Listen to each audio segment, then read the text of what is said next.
Hi Vijay, Hello Aditya. welcome back to Sudeep Audio's channel. Thank you. Thank you very much for giving me the opportunity once again Not to at be on all. your channel.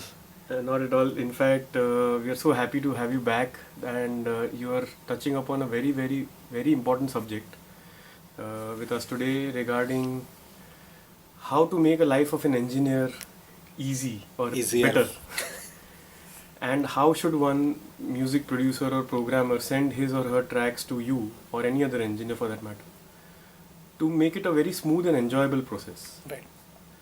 More than enjoyable, I would say that productive Okay. process. Of course, we've heard and we've seen that Farhad has already done an episode on this topic. But yes, of course, even after that, we are facing the same things. I would also like to tell this to Farhad that do something about it. And I'm getting a little bit into it and explain it all the more to the music producers and programmers from whom I get the tracks for mixing. For that matter, any engineer, not only me, but I also make it a point when I have to send something to some other engineer, to some other studio. I see to it that whenever he opens a session or pulls those waves into session, he should feel that okay, right, everything is at the right place and I should now start mixing. Unfortunately, what happens that when we get the tracks or the sessions from some other places for the mixing, what happens is whenever we open the session or pull the tracks into the session, we see that the right housekeeping is not done, because of which I have to spend about 2 to 3 hours on that, just on the housekeeping and making it a right session to start the mix. So by housekeeping, what do you mean?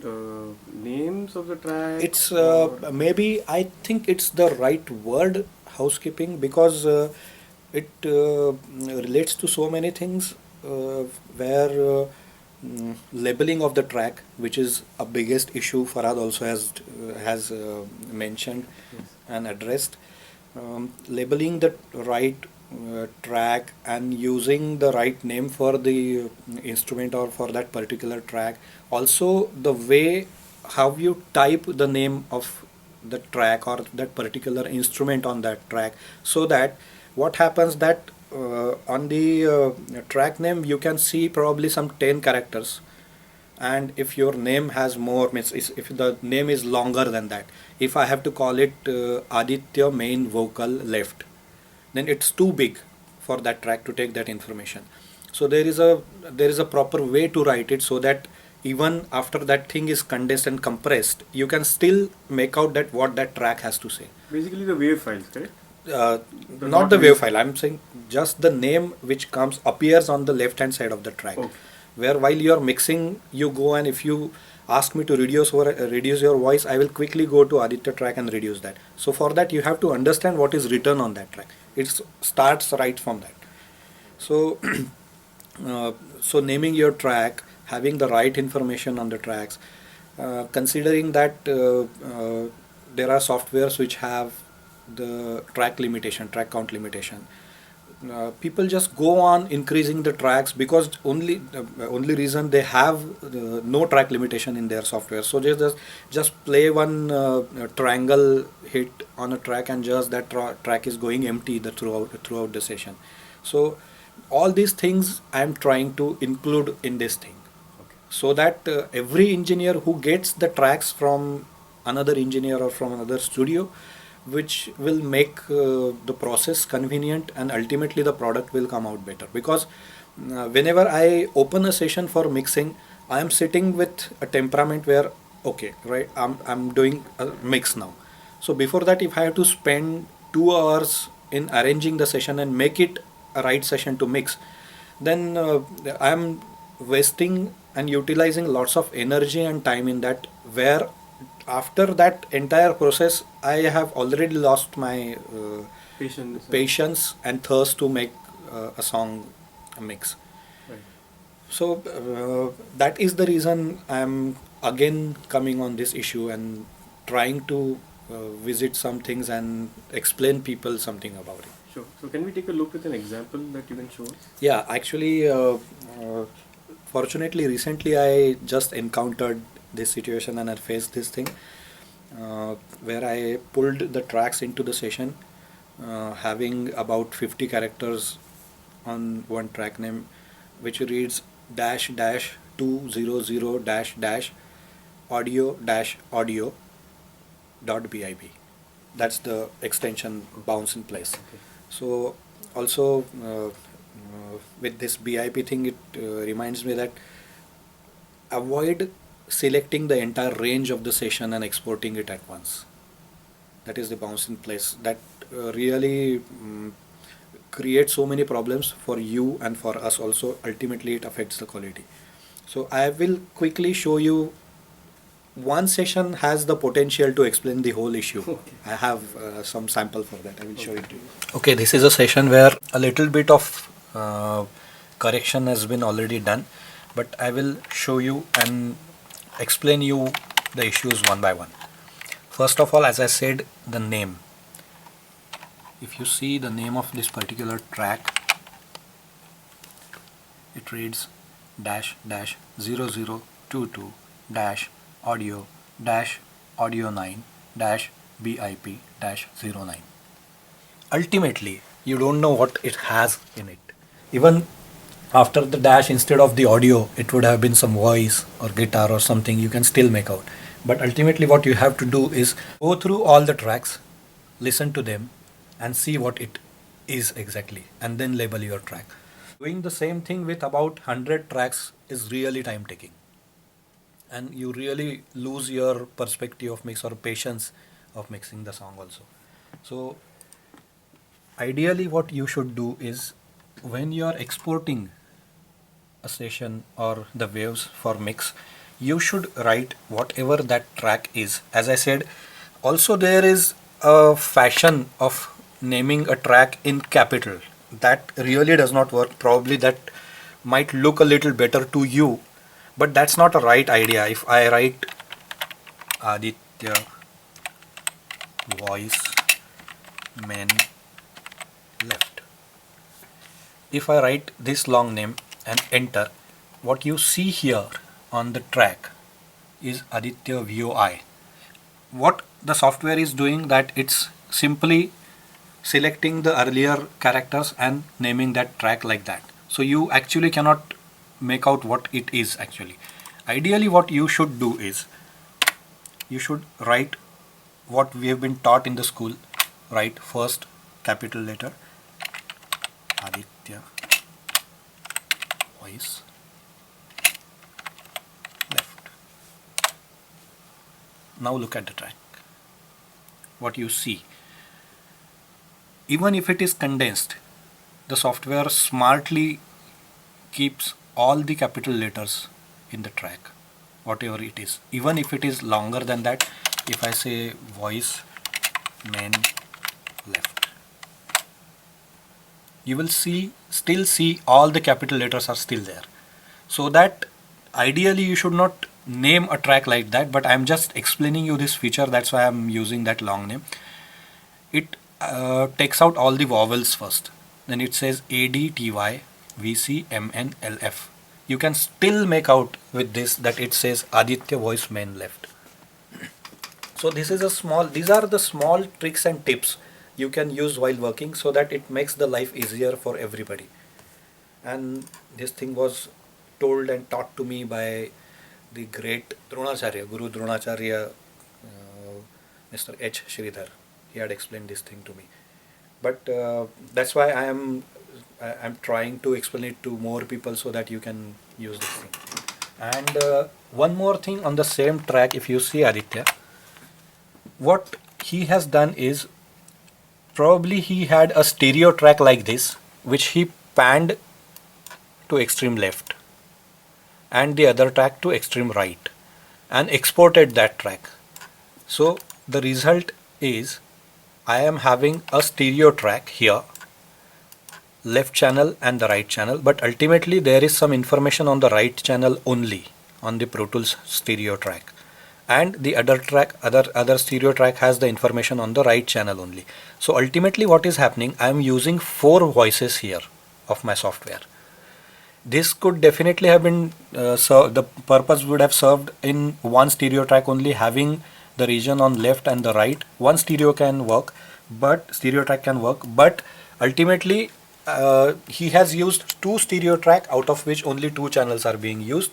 And Pro Tools and so many other softwares work on the voice architecture. So if you are using two stereo tracks means you are utilizing four voices.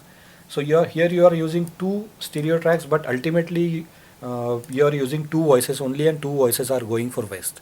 So But these things uh, also. yeah, so don't these music producers or programmers feel, oh, it is I got unlimited tracks, so let me give whatever I want, na? That's what happens if it's you only who is producing that track, who is recording all the live instruments, who is recording the vocal, tracking the vocals.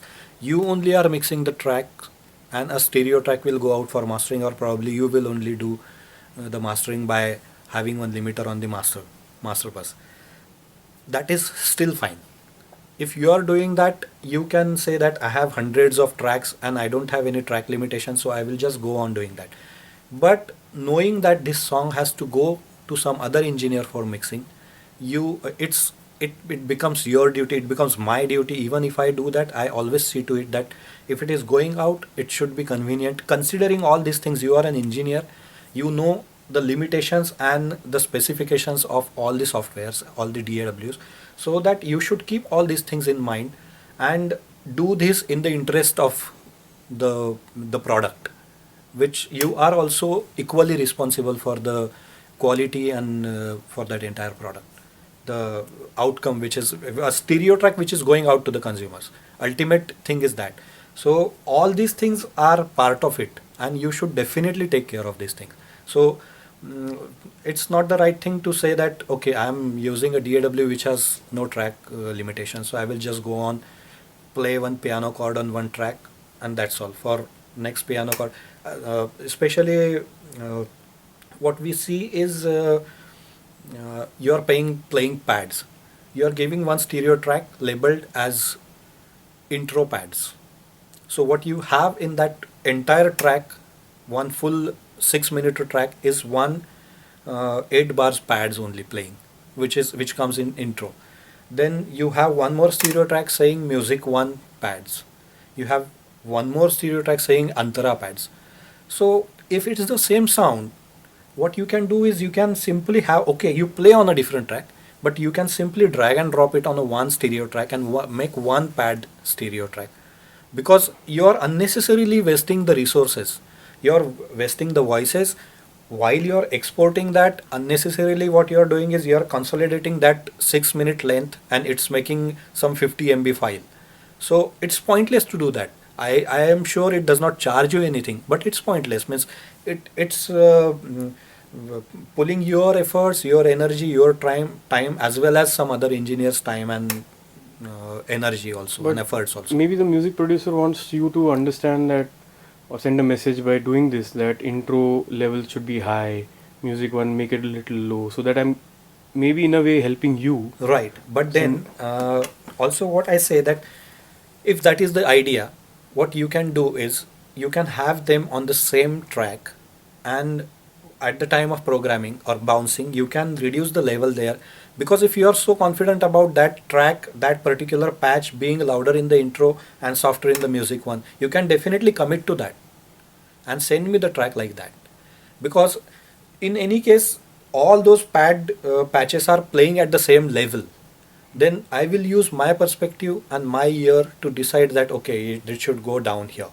If you want me to commit to that, then I have so many people sending the tracks to me, and when I get those sessions and wave files, whenever I open the session, 80% of the work is already done. Because exactly what you are saying, they are so sure about it. If he wants the pads to be softer in music one, what he will do his automation at his end itself, and whenever he is sending me the tracks, it's already there.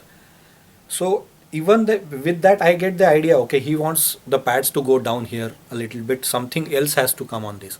So you can do that. It's means that's not the right way to explain that you need a different processing on different patches.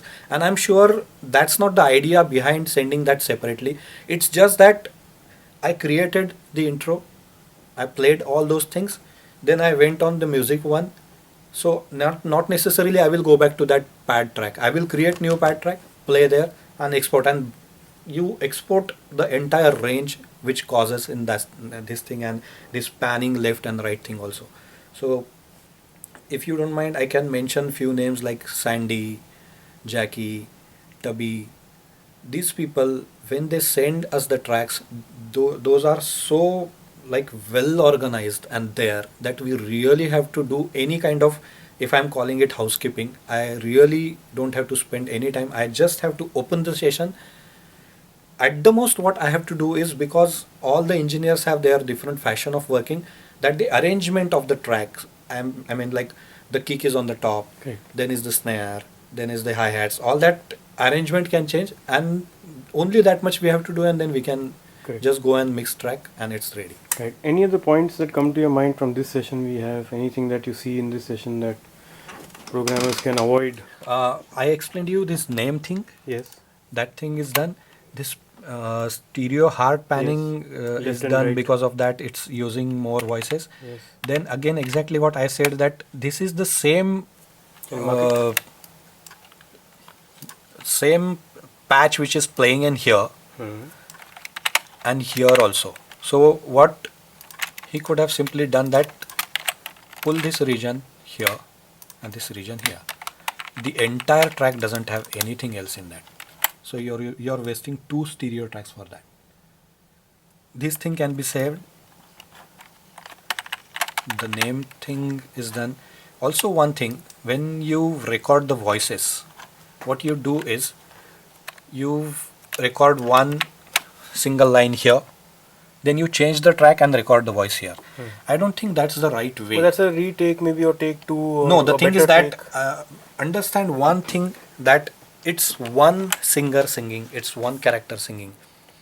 If I am singing on the screen and I'm singing in one particular line, that line gets over, I'm singing, I'm continuing on to the next line, you still have the sustenance of the previous line. Right. It's not the idea, that's It's not there, the no? right thing. Oh, So it's what not. happens, to save this thing, what you say that okay, this sustenance is there and he's singing the next line.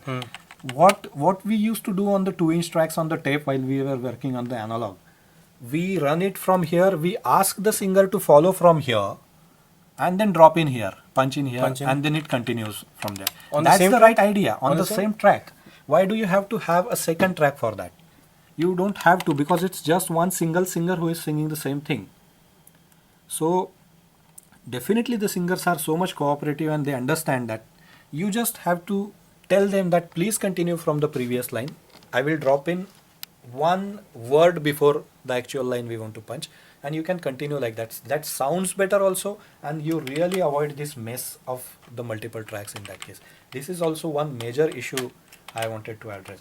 So that even if there is one singer singing the whole song, I get about 8 mono tracks of the same singer.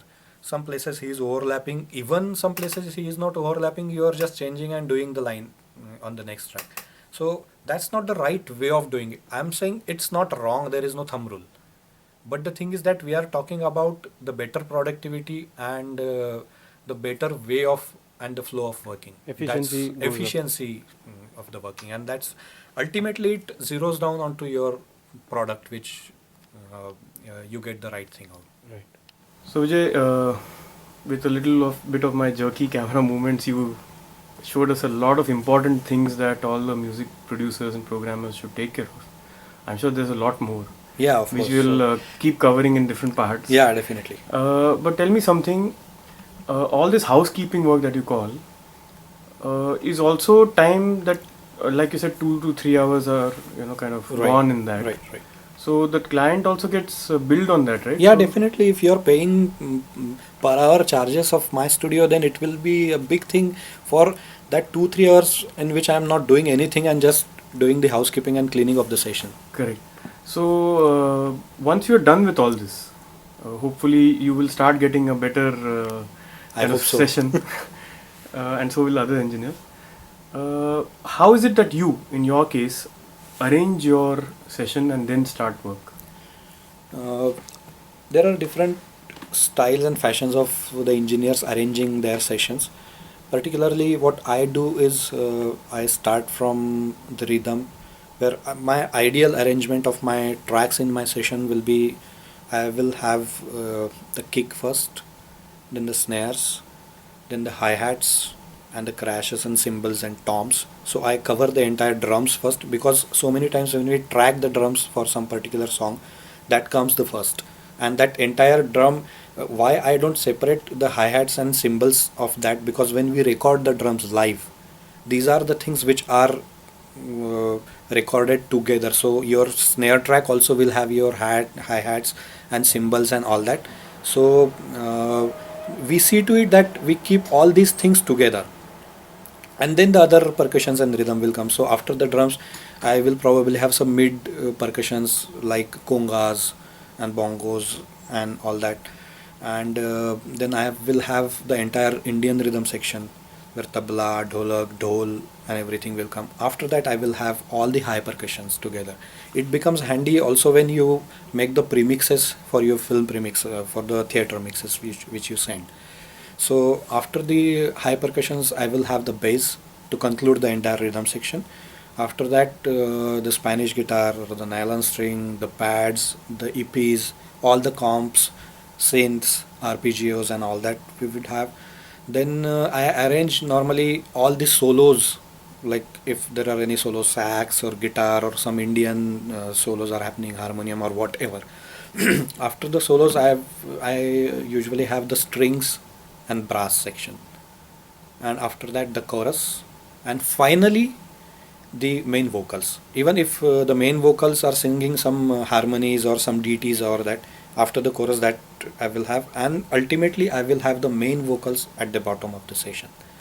After that I will have some auxiliary tracks if my some group tracks happening, some reverbs and delays happening, all that will come down at the bottom of the session, and then ultimately that will be assigned to my console in my 32 channels, and then I start my mix. Ideally my work, my mix should start from this process where what I told you, arranging the tracks and starting the mix, and not all that thing what I shown you on the session. So thanks for sharing how you kind of arrange your own sessions. Do you think music producers calling you or programmers calling you when they know that it's coming to you for a mix, will that help? Definitely it will help. In some cases definitely that happens. Few guys who are doing the best of their tracking and sending the right session, they also still call that I have sent this thing and is that sounding right? I also have sent you a reference mix down of all the tracks. It is in the session, just please go through it and see if anything is missing or everything is in place. The tempo map, the tempo changes I have sent you, please go through it and just get back to me that everything is fine.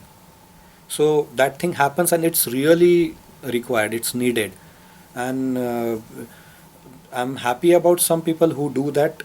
But sometimes what I feel that the session is not at all at the right place, it's completely messed up, and still the person does not bother to call up. Forget about calling up.